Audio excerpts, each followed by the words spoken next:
guys ready for this adventure? Let's roll. So ready. We stopped for sandwiches, but we ended up with a little extra.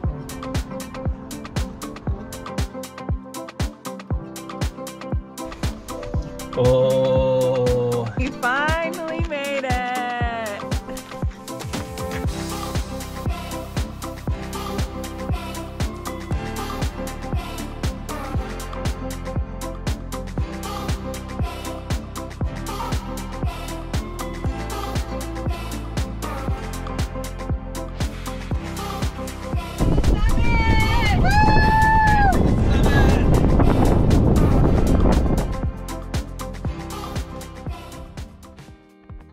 Everybody, we are taking on a 4-week adventure. We are headed from Central California right now to Oregon, Idaho, Montana, and Washington. We have a lot planned. Stick around and see what's gonna come up.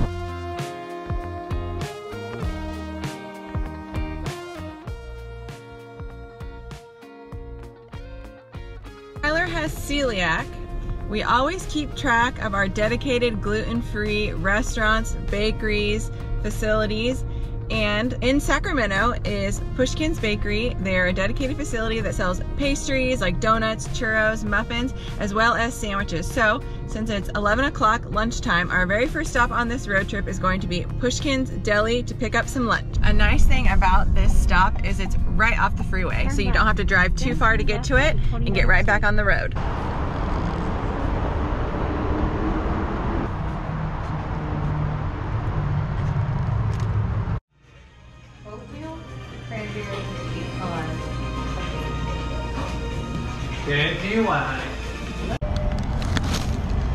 We stopped for sandwiches, but we ended up with a little extra.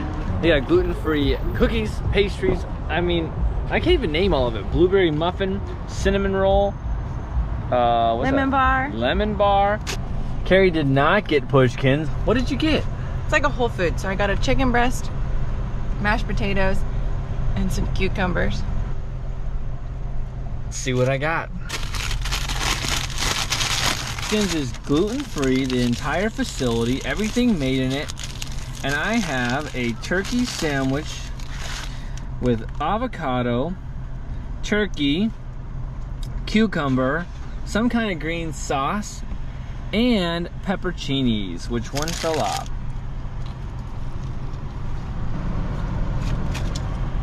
It's hard to get a good sandwich when you're gluten-free, but the bread on this, I don't know what they make it with, but it's delicious. I'm sending you guys the address for the next stop. Could you repeat that, please?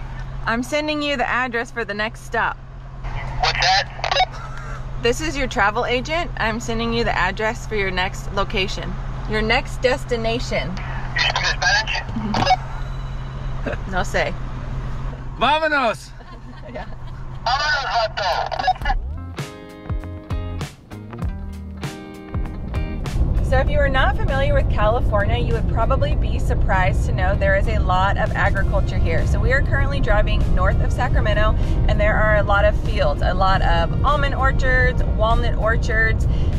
In fact, California actually produces 50% of the nation's fruit and nut production comes from here. So if you're planning a road trip, expect to see a lot of agriculture along your drive.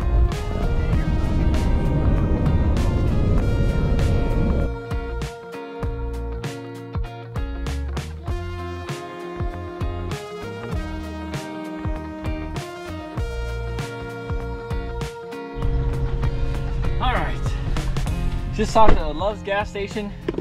Now we're on to Redding, California and Shasta, and from the looks of it, there's a lot of snow on that mountain still. We're gonna fly.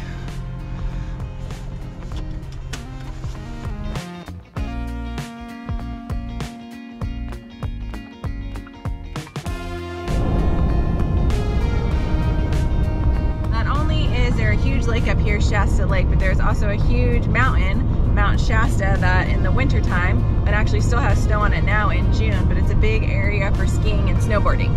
And it's actually the 15th highest peak in the state of California. So Shasta Lake for quite a few years was actually pretty low. This year though, there has been nearly I'm pretty sure, record rainfall. A lot of snow melt, and the lake is extremely full. We'll catch another glimpse up here because we're about to go over a bridge and you can see water on both sides, but this is the fullest I've seen it in years.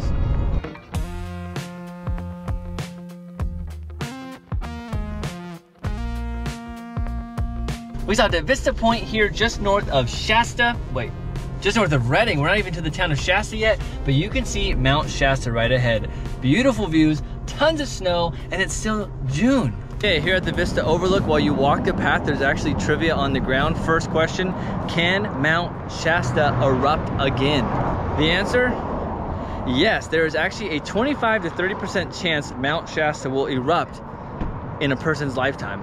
Are there glaciers on Mount Shasta? There are 7 glaciers on the mountain. We'll try 15,000 people attempt to climb Mount Shasta every year, but only 1 in every 3 people actually make it to the top. Yeah, about another hour and a half to go to get to Oregon for our night stay.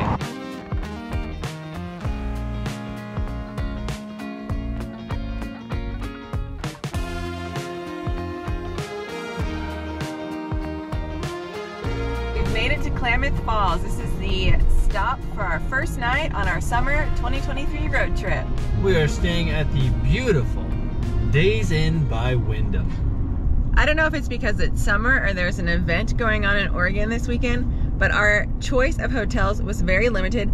Also because we travel with a dog. So pet-friendly options were very limited unless we wanted to pay like $700 for a night, and that's not happening. We just arrived in Klamath Falls. We're here for the night. Let's check out the room. What's up? It's a password. Spencer! What's up, dude? That's right. Pico made it! Did you say spouse alert? What? What's the password? As you can see, I thought you said spouse alert. huge queen bed, king bed. We got the crew right here. Thank you. Kari, and a second room. Boy, we're just here for one night, and we have 1, 2, 3, 4, 5, 6, 7, 8, 9, 10, Yeah. 11 bags, 2 ice chests, and 4 bikes. Oh boy. No days off. Training for a half marathon, so we have to get our runs in even on the road. We already checked in. You saw the hotel, quite big, surprisingly pretty nice. I was a little skeptical. Last time Kari booked something, I was hard on her because we moved out of it pretty quick. But actually a really nice place. We're about to take off on a 3-mile run because we are still training for a half marathon. So during this vacation, it all culminates at the very end of our 4 weeks off in a half marathon, which we've never actually run one. So today is our 3-mile journey towards training.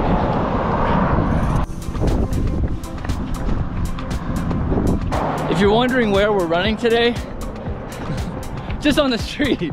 We just picked a sidewalk in Klamath and we were just following it along until we hit about 1.5 miles to 2 miles, and then we'll run back. We originally planned to run 3, but we feel good and it's good weather, so we're gonna push for 4. That's 2. Okay. Oh, 2. Yeah, let's go back. Entering Klamath Falls, population 22,000. All right, we are on the home stretch here. Kari, what mile are we at? 3.35. And our pace? 11:16. Good way to wrap up the day. 4.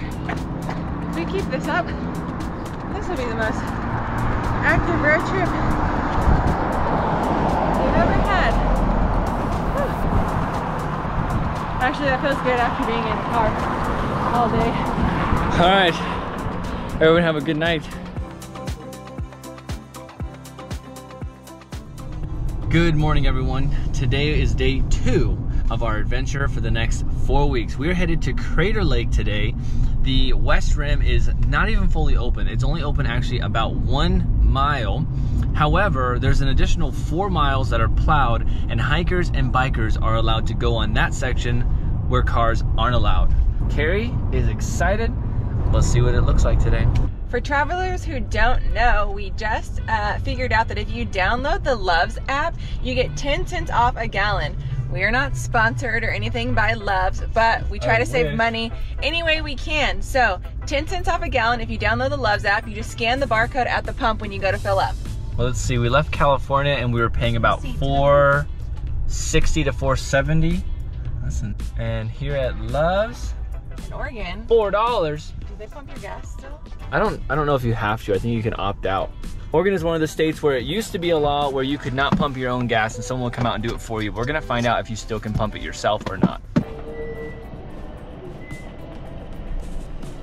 So yeah, apparently in Oregon, you still aren't supposed to pump your own gas. The guy came over pumping it for us.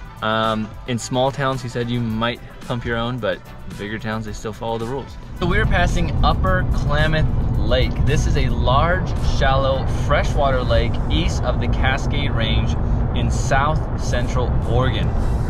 This is the largest body of fresh water by surface area in Oregon. It is 25 miles long and 8 miles wide and extends northwest from the city of Klamath Falls.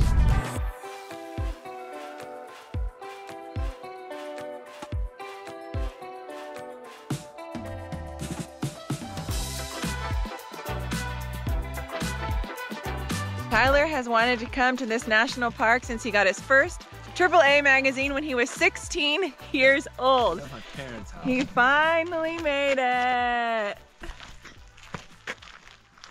Let's go see Crater Lake. So if you've already noticed, you are seeing some still photography photos while we're going through Crater Lake. That's because the national park recently changed where you're not allowed to have commercial filming, which means posting to YouTube. So I can put photos as long as they're of the scenery. So I hope you enjoy some beautiful Crater Lake photos as we bike it. So how did a mountain become a lake? A massive volcanic eruption 7,700 years ago left a deep basin in the place where a mountain peak once stood. It's the deepest lake in the United States. If you're wondering on timing, today is June 16th. Although that is summer for many parts of the nation, there is still snow on the ground here. Most of the rim is not even open to cars. You can drive 1 mile on the West Rim Trail from Rim Village to Discovery Point. And you can bike and hike the sections that are already cleared from snow, but still closed to cars. All right, welcome back. We just left Crater Lake National Park. I'll have to say it was absolutely beautiful. I knew it would be from pictures, but I don't think I was expecting what I saw. It was spectacular. If there's anything I would recommend doing at that park, this time of year was great. It's not packed. If you get there early like we did around 9 or 10 a.m., there was plenty of parking and the biking was well worth it. And it was a beautiful, clear day today. I think the weather is gonna drop like 30 degrees from today to this coming weekend. It was sunny out. It was like high 60s, low 70s. Perfect day for biking.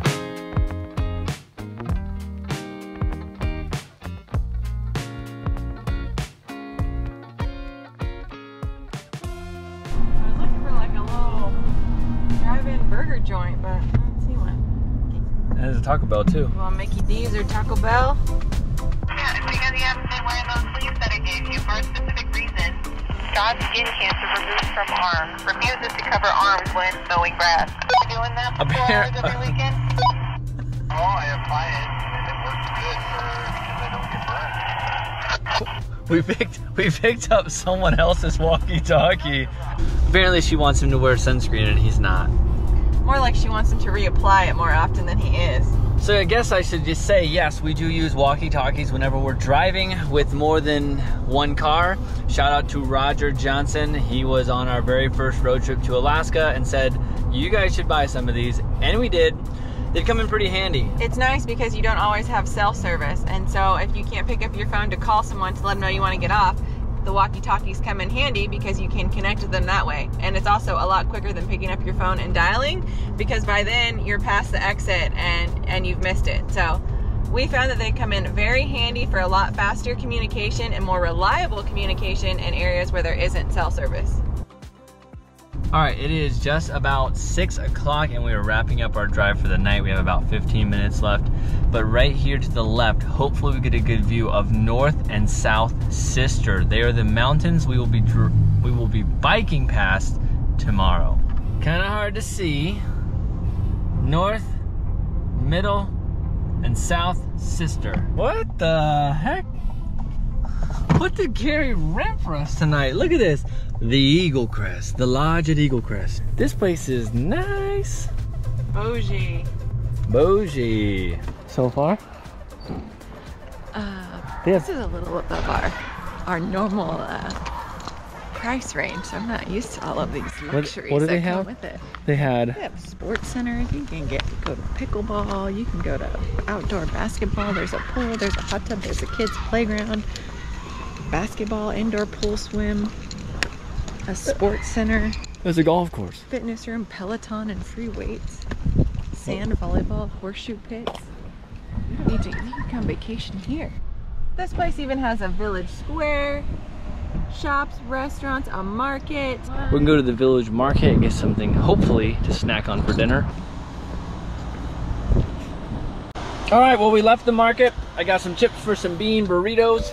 Well, not bean burritos, but beans and dip. And look what Kari got. Oh. Okay, we are finally checking in. We have been unpacking for an hour. Hopefully you guys' pizza isn't too cold. 1 hour later. Yeah. One bike, two bike, a Pico, 3, 4. Now, the first one, the scenery at the Days Inn was, I don't know if there was any, but it was huge and spacious. And then this one, the room's a normal room, but we are on whole whatever of golf course, overlooking golf course and some beautiful mountains in the background.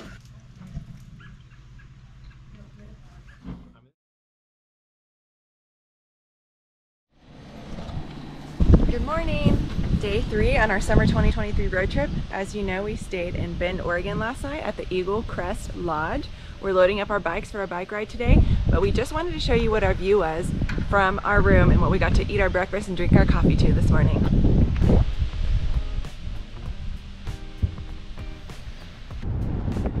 All right, the day has begun. We are on our way to Sisters. That is a town in Oregon where we will begin our bike ride for the day. It's probably gonna be about 30 miles. If you had planned a little bit longer time here, we read that you can shuttle or request a shuttle service and bike one way, which is 38 miles from Sisters to McKenzie Bridge. If you decide to do out and back, it is going to be into the 70-mile range, and there are some steep climbs, a couple thousand elevation gain. I'm not really sure what to expect, whether there'll be snow or not, but it's supposed to be all paved road and we're excited to get out there. We made it to the start of today's ride in Sisters, Oregon. We parked at the Village Green Park. There's a lot of parking spaces. There's a lot of people out here on their bikes as well. So I'm assuming this is a very popular ride. So we're getting our bikes off. It's a little bit windier than we were expecting, but we're excited to get on and explore this new trail. Okay, everyone's suited up and ready. We got Roy, hey, Tammy, also known as Mom and Dad, on their Aventins, choosing to ride it despite being a road bike rider, just in case the incline is a little much. Kari, I'm always e-biker. On her Specialized Turbo Vado. And it's a new bike day for me as of last week, but this is my second official ride with the Priority 600X. We're gonna see how it holds up to some climbing today. Let's hit the road. A little bit of a headwind today to start off and some clouds, but the weather says no rain expected, so hopefully we're okay.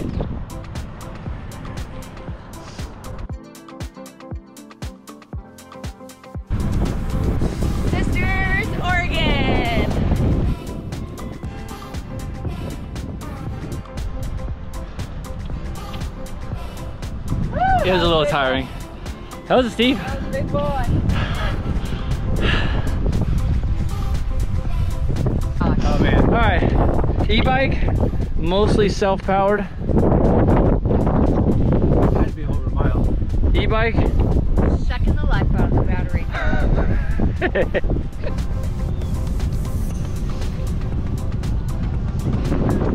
So we just stopped at one of the lookouts. Rather windy. Had a slight downhill.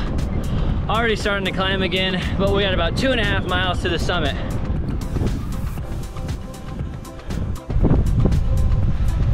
Get him, Kari. Get him. We're making it up the giant climb.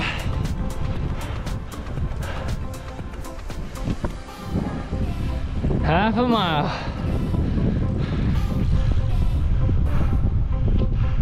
The summit of McKenzie Pass, elevation 5,325 feet. Whew, what a climb.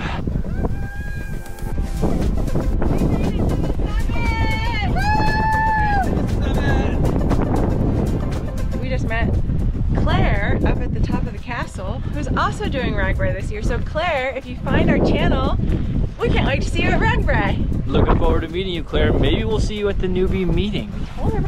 Well, worth it? It's worth it. Let's see what the downhill brings. The goal in the downhill is to be safe, watch your speed. You too. ID right observatory. Let's roll, everybody. What? I said that it's so cool when the clouds go by and you can see the peaks of the mountain. There's like so many all around us. And that one's plowing through over there.